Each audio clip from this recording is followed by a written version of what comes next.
Hello, and welcome to episode 2 of Fiduciary Fitness. I'm your host, Tom Leverone, retirement plan specialist at WFG. In today's episode, we are going to answer the question, what are my duties as a fiduciary? But first, a quick word from the good folks at Compliance.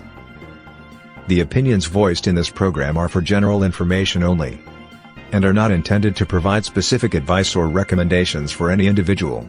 To determine which investments may be appropriate for you, consult with your attorney, accountant, financial or tax advisor prior to investing. Securities offered through LPL Financial, member FINRA, SIPC.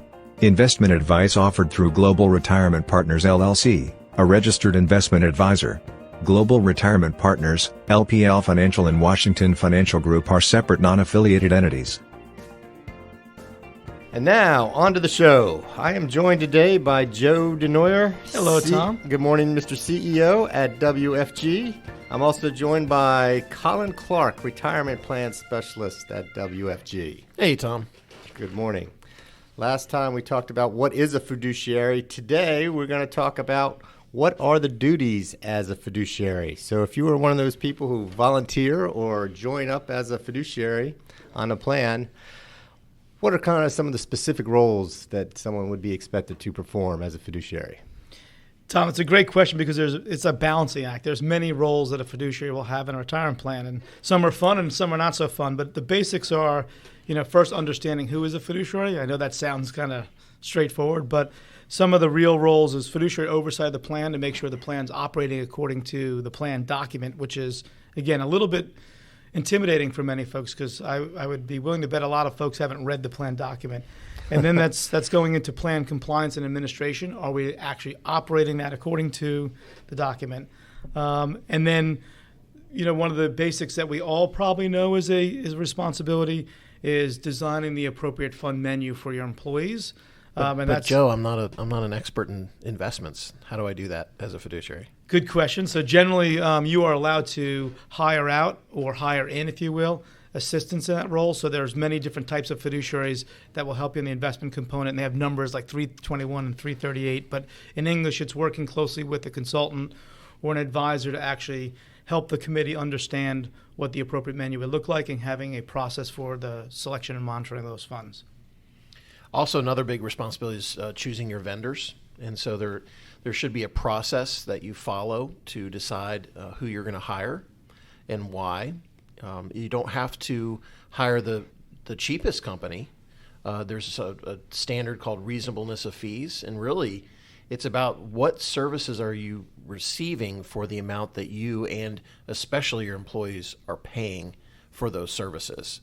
But there are several different components. You're going to need to hire a record keeper, someone that's going to keep track of all the accounts, provide the website. You're going to want to hire someone to do administration. They're going to provide notices, help with compliance testing, make sure the plan's operating properly.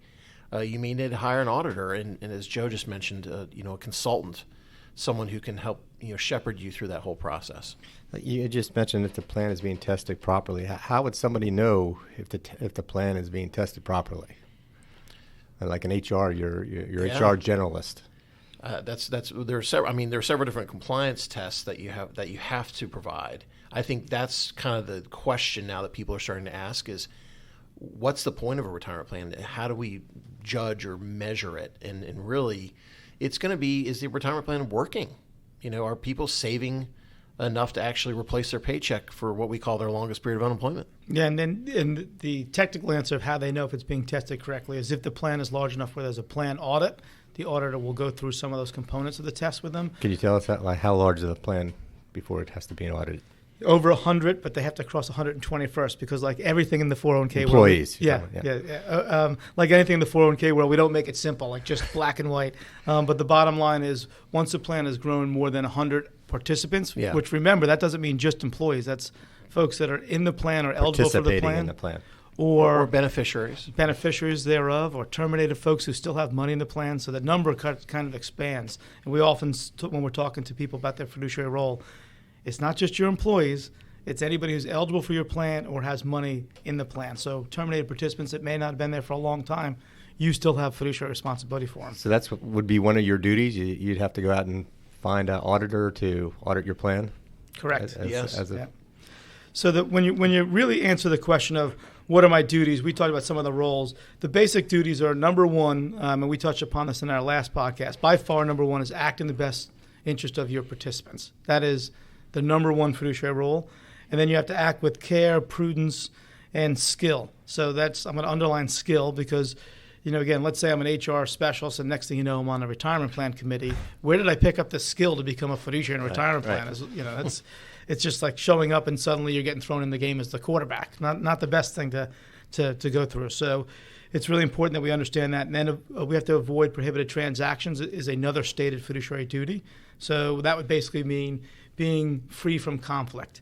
If an advisor is constantly soliciting to have a shot at helping you with your plan, but they're also inviting you to suites at games and taking you to the finest golf courses, the nicest Going to the restaurants. Super Bowl, sure. Nice bottles of wine, whatever it is. I'll vote for the wine, whatever it may be. You have to be really careful to avoid that conflict.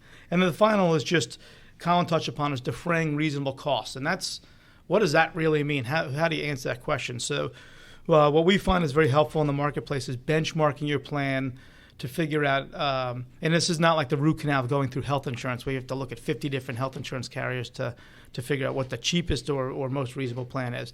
It's really benchmarking your plan's fees versus the marketplace. What does a typical plan that looks and feels like yours pay in the marketplace? And there's many third-party sources that we use to help us with that. And that's really the main duties of a fiduciary. So I'm assuming like one of the duties an HR person would have is to kind of make sure that their plan is being priced reasonably. So they would ask their advisor or consultant to kind of go ahead and shop it or benchmark the plan. Yeah, absolutely. And there's two ways. Shop it. There's two different things here. You can shop it with the idea that there's a possibility you may be moving your plan for better services. To another vendor. Yeah, whatever the case may be, versus the pure benchmark is just kind of off the shelf. You look at it as it's an average cost out there, and that's just to make sure that you're comfortable with your current fees.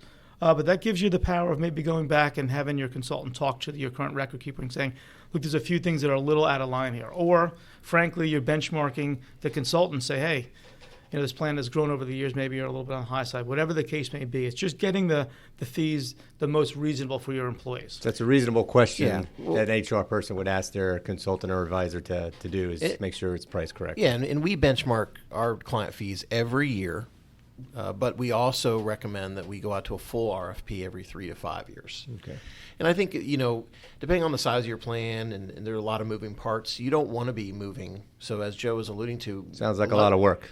It is a lot of work, and a lot of mistakes can happen, when you're shifting, a lot of financial data from one vendor to another. So really the leverage that you can gain from benchmarking or doing an RFP is going back to your current vendor, because we know the number one reason why people move plans is service. If there's some sort of compliance issue, service issue, that's really where it falls down.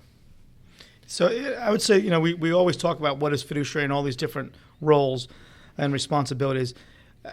One of the most important things we can share with folks is if you have a best practices approach to manage all these different things. You can't do it all at once. Like I said, many people are volunteered into this role. You can't, or voluntold into this role. You can't just do it all at once. So I would say it's really important to have a process where you break down the different components. You set a fiduciary calendar, and then you meet those requirements.